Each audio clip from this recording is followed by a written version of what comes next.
आज के वीडियो में हम रूबिका लियाकत और अभिजीत अय्यर मित्रा को महुआ मोइत्रा पर तथ्यात्मक सवालों के जवाब देते हुए देखेंगे। हाल ही में एक कार्यक्रम में तृणमूल कांग्रेस की सांसद महुआ मोइत्रा पर भाजपा सांसद निशिकांत दुबे द्वारा कैश फॉर क्वेरी घोटाले में शामिल होने का आरोप लगाया गया है।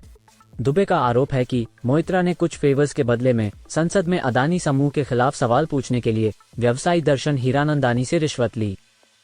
लोकसभा की एथिक्स कमेटी पहले से ही मोइत्रा के खिलाफ आरोपों की जांच कर रही है।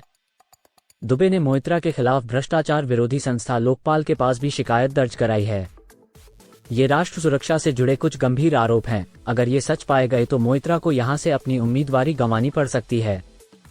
हालांकि इतने बड़े दावों के बावजूद विपक्ष मोइत्रा के कथित अपराध को नजरअंदाज करते हुए अदानी नैरेटिव को आगे बढ़ाता रहता है।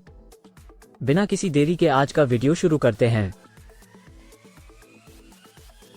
बादल देवनाथ जी, काले काले बादल आए हैं, उमड़ घुमड़ के महुआ मोइत्रा पर गरजने की तैयारी कर रहे हैं। अंग्रेजी का प्रोनाउंसिएशन कितना ही अच्छा हो कि हिंदी का प्रोनाउंसिएशन कितना ही अच्छा हो, जब करप्शन वाला प्रोनाउंसिएशन शानदार होगा तो कोई आ जाए नहीं बचा पाएगा। आप आधी उम्र के हो मोदी जी से या डबल उम्र के हो, करप्शन अगर आप करेंगे और गंभीर आप पर आरोप है तो ना तो आपका प्रोनाउंसिएशन आपको बचा पाएगा, ना चीख चिल्लाना बचा पाएगा, ना शानदार भाषण देना बचा पाएगा, ना कुत्ते से मोहब्बत बचा पाएगी, कुछ नहीं बचा पाएगा आपको। प्रॉब्लम नहीं है गौतम अदानी पर, प्रधानमंत्री नरेंद्र मोदी पर, अमित शाह पर, जय शाह पर, जिस पर आप सवाल पूछना चाहते पूछिए। भाई डेमोक्रेसी कब मजबूत होगी? तभी होगी ना जब सरकार के किसी गलत नीति पर आप लोग सवाल उठा रहे हैं। बगैर सवाल उठाए तो ऐसे लोकतंत्र तो नहीं चल सकता। पर आपने उसको पूरा एंगल ही अलग कर दिया। कोई आपको रिझा कर, कोई आपको पैसे या महंगे गिफ्ट के बदले में हैं कि महुआ मोइत्रा ने जो किया वो तो सुश्री 1008 कोई पावनी ही कर पाएगी। अभी एक आम जनता का सवाल पूछ रही हूँ कि महुआ मोइत्रा जी वो चुनकर गई, सांसद बनी और वहां पर वो चाह रही है कि मैं देश को ठीक करने के सवाल पूछूं। देश में जितने भी करप्ट लोग हैं उनसे उनकी खिलाफत करते हुए सवाल पूछूं। एक सेकंड सुनिए, पहले सवाल सुनिए। ऐसा कैसे हो सकता है कि वो सांसद 60 सवाल पूछती है और 60 में से 51 जो हैं वो हीरानंदानी या अडानी से जुड़े हुए होते हैं। इनफैक्ट सारे के सारे जो सवाल हैं उसका डायरेक्टली इनडायरेक्टली हीरानंदानी से वास्ता होता है। How is it possible sir?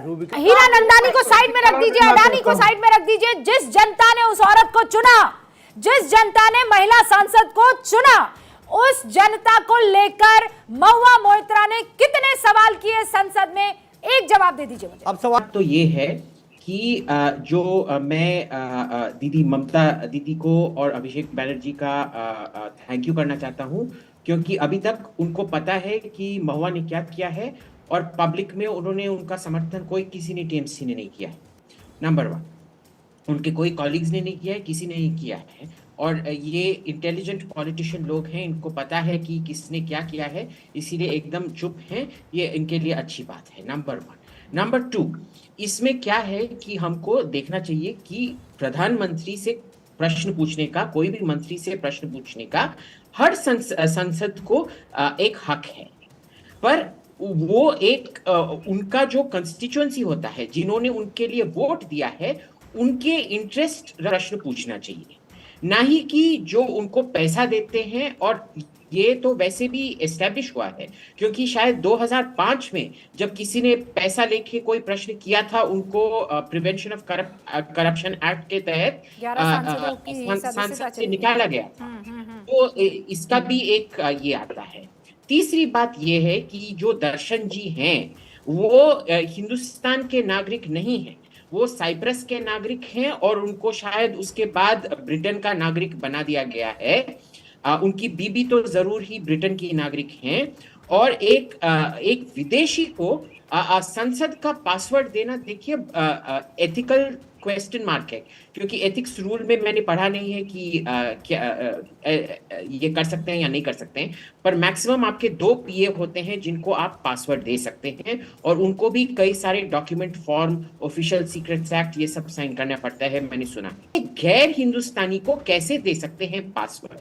उसको पता नहीं कितना कितना प्रयोग किया जा सकता है, साइबर अटैक हैकिंग के लिए। और अगर आप ईमेल में वो पासवर्ड दिया है तो आपको कैसे पता कि चीनियों ने आपका ईमेल हैक नहीं करके वो सब